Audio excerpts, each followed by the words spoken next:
পৌর ৯ নং ওয়ার্ড বিএনপির মতবিনিময় ও কর্মী সভা অনুষ্ঠিত।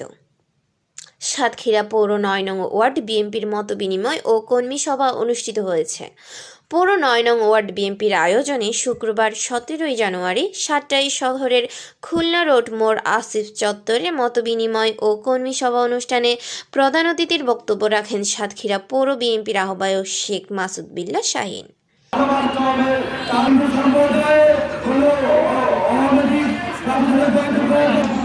সাতক্ষীরা জেলা বিএনপির সাবেক সদস্য মান্না মেহেদী বাপ্পির সভাপতিত্বে ও জেলা ছাত্রদলের সাবেক সিনিয়র সহসভাপতি আবিদুল হক মুন্নার সঞ্চালনায় বিশেষ অতিথির বক্তব্য রাখেন পৌর বিএনপির যুগ্ম আহ্বায়ক কামরুজ্জামান কামু, জেলা ছাত্রদলের সাবেক সাংগঠনিক সম্পাদক শাহিনুর রহমান বাবু, সদর থানা যুবদলের সিনিয়র যুগ্ম আহ্বায়ক সুমন রহমান সহ আরও অনেকে।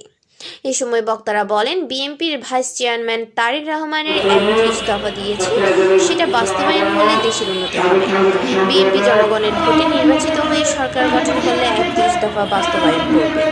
বক্তারা আরও বলেন, ৫ই আগস্টের আগে স্বৈরাচারী সরকারকে হাঁটাতে দলমত নির্বিশেষে সবাইকে নিয়ে আন্দোলন করেছিল বিএনপি এবং সরকার পরাজিত হতে বাধ্য হয়েছিল।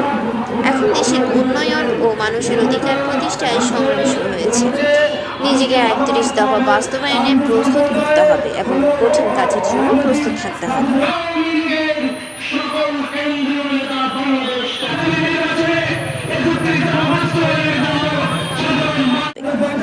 আব্দুর রশিদ, ডাক বাংলা টিভি, সাতক্ষীরা।